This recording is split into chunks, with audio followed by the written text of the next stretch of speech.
డబ్బులు ఇవ్వడవు కదా, కానీ ఇగో ఇట్లాంటి రంగులు పులుముకున్న వాళ్ళకి ఇవన్నీ సాధ్యం. ఖబర్దార్ మమ్మల్ని తెలంగాణ ప్రజల్ని ఖబర్దార్ బిడ్డలారు అంటున్న మీకు ఖబర్దార్ అని మేము చెప్తున్నాం. ప్రజలకు అక్కడున్న ప్రజలకు ఇక్కడున్న ప్రజలకు మేమేమి హాని చేయం, మా కాళ్ళు ఏమి హాని చేయరు.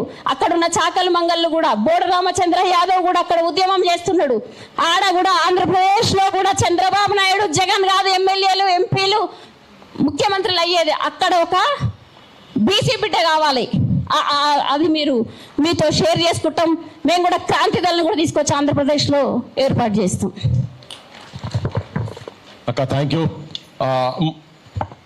ఈ అంశం మీద ముఖ్యంగా తెలంగాణ అంటే ఉగ్రవాదమా, తర్వాతే మీ అయ్యా జాగీరా అనే దాని మీద కొంచెం ఇంకా కొద్దిగా ఇప్పటి నుంచి ఫోకస్ ఎక్కువ కొద్దిగా షార్ట్గా చేస్తే మంచిది. లైవ్లో ఉన్నటువంటి వాళ్ళు చాలా మంది మెసేజెస్ వస్తూ ఉన్నాయి, చాలా మంది లైవ్లో చూస్తున్నారట. ఇప్పుడు మా దాంట్లో ఒకటి వరుసల్లో మా డిబిఎఫ్ శంకరన్నన్ మాట్లాడాల్సి 5 minutes. రైట్. అందరికీ జై భీమ్, జై తెలంగాణ. పృథ్వన్నకు అభినందనలు. నిన్న పవన్ కళ్యాణ్ అమరావతి పోయాడు.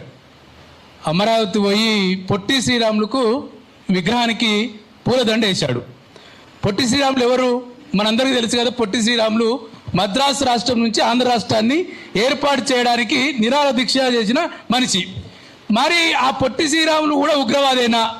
తెలంగాణ కోసం కొట్లాడితే, ప్రత్యేక రాష్ట్రం కోసం కొట్లాడితే అది ప్రాంతీయవాదము, అది ఉగ్రవాదం అంటున్నావు కదా.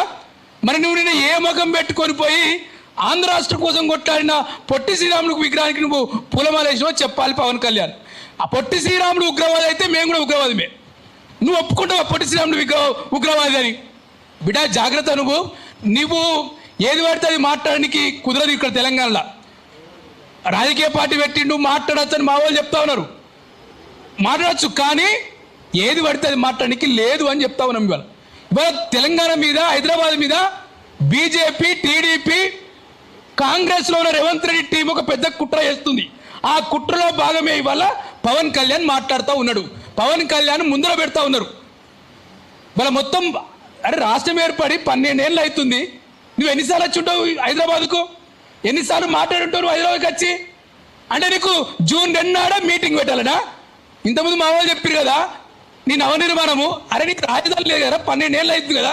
మరి కేసీఆర్ 10 ఏళ్లలో సెక్రటరీ కట్టిండు, ఆయన మంచుకో చెడుకో కట్టిండు. మరి నువ్వెందుకు సెక్రటరీ కట్టుకోలేకపోయినావు? ఎందుకు అసెంబ్లీ కట్టుకోలేకపోయినావు? రాజధాని కట్టుకోలేడు, సెక్రటరీ కట్టుకోలేనాడు, తెలంగాణలో నవనిర్మాణం చెప్తాడా? నీకు ఆ రైట్ ఉందా? ఆ హక్కు ఉందా? ఎవడివి నువ్వు? నువ్వు జాగిర్ అని అడుగుతున్నావు. మా జాగిర్ కాదా రాబాయ్? నువ్వు ఏ అడ్డం మీకు వచ్చి మాట్లాడుతున్నావు? ఇది మా అయ్య జాగిర్ కదా, ఇది మా తాత జాగిర్ కదా, ఇది రేపు పొద్దుగాల మా పిల్లల జాగిర్ అవుతుంది కదా. మా జాగిర్లోకి వచ్చి తెలంగాణ అని అయ్యా జాగిర్ అని మాట్లాడే రైట్ నీకు ఎక్కడిది? నువ్వు రాజ్యాంగం గురించి మాట్లాడే మొగడివి. రాజ్యాంగం ఏం చెప్తుంది? ప్రజల అస్తిత్వాలను గుర్తించమని చెప్తుంది, ప్రజల భావాలను గుర్తించమని చెప్తుంది. నీకు ఆ సోయి ఉందా? నీకు అవసరం ఉన్నప్పుడు రాజ్యాంగం గుర్తొస్తుంది, అవసరం ఉన్నప్పుడు పాకిస్తాన్ పాలిస్తాన్. అరే నీకు పాకిస్తాన్ ఎందుకు వచ్చింది ఇక్కడ? నేను ఇక్కడ మెడలు బట్టి కొట్టావా నేను ఇక్కడికి? అరే నువ్వు అవుటర్ రింగ్ రోడ్కి వెళ్ళి అటే ఓరాబాయి, నువ్వు ఇట్లా ఆకురాబాయి, ఆ ఢిల్లీకి అటే పోవని చెప్పి ఎవడనా నేను? అంటే పాకిస్తాన్ పేరుతో, పాలిస్తాన్ పేరుతో, ఉగ్రవాదం పేరుతో హైదరాబాద్ మీద, తెలంగాణ మీద కుట్ర జరుగుతుంది. ఈ కుట్రని వల్ల మనం అర్థం చేసుకోవాల్సిన అవసరం ఉంది. తెలంగాణ వరలు దోచుకున్నోడు, దోపిడీ చేసుకున్నోడికి ఎప్పుడు ఇంకెక్కువ దోపిడీ చేసుకోవాలని ఉంటుంది. హైదరాబాద్ రుచి మరిగి కొడుకులు, హైదరాబాదు వనరుల మీద రుచి మరిగి, తెలంగాణ రుచి మరిగి ఇవాళ మార్వాడి ఎట్లా దాడి చేస్తున్నారో ఆంధ్రులు దాడి చేస్తారు.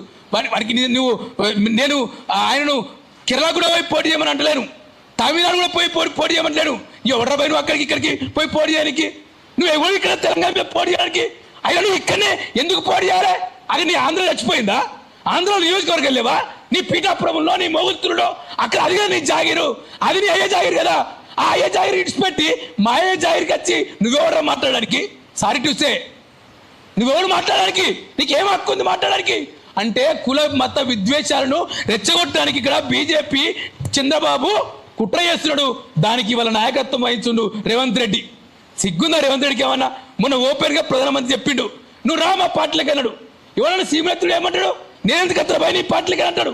అదే వేదిక మీకు వెళ్ళిపోతాడు. వెళ్ళిపోకుండా ఇటువంటి కుక్కలు పెంచుతా ఉన్నాడు.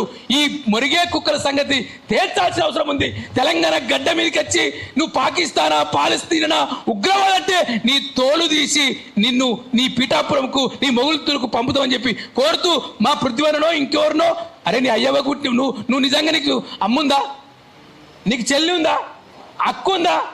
అరే నీకు చెల్లె అమ్మ అక్క ఉంటే ఎందుకు మా తెలంగాణ తల్లుల మీద తెలంగాణ అక్కల మీద నువ్వు ఇష్టం వచ్చినట్టు ట్రోల్ చేస్తావు? ఇదేనా నువ్వు నాయకుడి లక్ష్యం? నువ్వు ఎట్ట ఉప ముఖ్యమంత్రి అయినావు?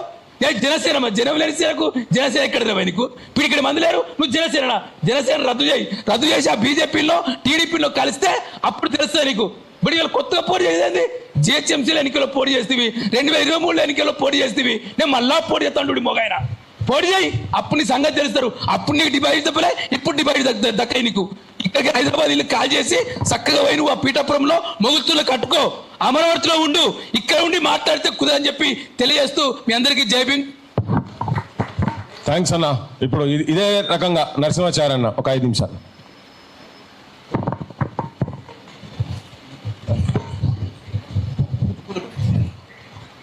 తెలంగాణ అంటే ఉగ్రవాదమా అనే ఒక రౌండ్ టేబుల్ సమావేశం ఏర్పాటు చేసినటువంటి క్రాంతిదళ అధ్యక్షులు పృథ్వీరాజ్ అన్న గారికి, మీడియా మిత్రులకి, ఈ సమావేశానికి వచ్చేసినటువంటి మహిళా సోదరుమణులకి, పెద్దలకి, చిన్నలకి, ప్రతి ఒక్కరికి కూడా ప్రత్యేకంగా ధన్యవాదాలు. ఎంతో కొట్లాడి ప్రాణాలను సైతం 1200 మంది బిడ్డలు ప్రాణాలను సైతం వదిలిపెట్టి వంట వార్పులలో పాల్గొని కుల వృత్తులు సైతం పక్కన పెట్టి తెలంగాణ రాష్ట్రం వస్తే బతుకులు బాగుపడతాయి, ఉద్యోగాలు లేని పిల్లలకు ఉద్యోగాలు వస్తాయి, కుల వృత్తులు బాగుపడతాయి, పూర్వ వైభవం వస్తాయి కుల వృత్తిదారులకు అని చెప్పేసి అప్పటి కేసీఆర్ వీళ్ళంతా మాటలు చెప్తే వాళ్ళ మాటలు నమ్మి నెలలు షాపులు బంద్ పెట్టుకొని ఆంధ్ర వాళ్ళు అడ్డంకి అంట మనకు, ఆంధ్ర వాళ్ళు చేసి మన బతుకులు బాగుపడతలేవంట, మన బతుకులు బాగుపడాలంటే తెలంగాణ రాష్ట్రం ఏర్పడాలంట అని ఒకటే ఒక నినాదంతో తెలంగాణ ఉద్యమం చేపట్టి ఉద్యమంలో పాల్గొన్న తర్వాత ఎన్నో సంవత్సరాలకు తెలంగాణ రాష్ట్రం ఏర్పడ్డది. తెలంగాణ రాష్ట్రం ఏర్పడ్డ తర్వాత ఎక్కడన్నా కుల వృత్తుల వాళ్ళ బతుకులు బాగుపడుతున్నాయా, ఎక్కడన్నా పిల్లలకు ఉద్యోగాలు వస్తున్నాయంటే ఎక్కడ కూడా బాగుపడుతున్నాయి. కారకులు ఎవరు అంటే ఈ సినీ యాక్టర్లు, వీళ్ళు జోలు లేని బిచ్చగాళ్ళు, కష్టం చేత కాదు. వీళ్ళు పోయి మలబార్ గోల్డ్ కొనండి అని చెప్పేసి ఒకటి అడ్వర్టైజ్ చేస్తాడు వాడు ఇచ్చే పైసల కోసం. చిన్నగా సోమన్మాన్ ఒకటి అడ్వర్టైజ్ ఇస్తాడు. ఇదే బట్టల షాప్లో బట్టలు కొనండి అని చెప్పేసి ఒకటి అడ్వర్టైజ్ చేస్తూ ఉంటాడు. వాళ్ళు ఇచ్చే బిచ్చానికి ఆశపడి జోలు లేకుండా బిచ్చం ఆడుకుంటూ. సినిమా అంటే 3 అక్షరాలు, సిని అంటే సిగ్గు, నీ అంటే నిజాయితీ, మా అంటే మానం విడిచిపెట్టి తీసేవాళ్ళు ఈ సినిమా యాక్టర్లు. హీరోలు వారు, అసలైన హీరోలు రైతులు, అసలైన ఈరోజు తెలంగాణ ఉద్యమకారులు. ఈరోజు తెలంగాణ రాష్ట్రంలో తెలంగాణ ఆవిర్భావ దినోత్సవం రోజున ఈ పవన్ కళ్యాణ్కి ఏం పని? ఇక్కడ ఎందుకోసం సభ పెడతాడు? సభ పెట్టాలి. ఏం సభ పెట్టాలి? తెలంగాణ రాష్ట్రం కోసం ఎవరైతే ప్రాణాలను వదిలిపెట్టిరో వాళ్ళ కుటుంబాలకు, ఒక్కొక్క కుటుంబానికి ఒక 10 లక్షలు 20 లక్షలు నేను ఆర్థిక సాయం చేస్తా ఉన్నా, అమరవీరుల కుటుంబాలన్నా పార్టీ నుంచి గుర్తిస్తున్నా అని చెప్పేసి ఒక సభ పెడితే స్వాగతిస్తాం. ఎక్కడ మంచి చర్చలు జరగకుండా పవన్ కళ్యాణ్ ఒక ఉప ముఖ్యమంత్రి స్థానంలో ఉన్నాడు.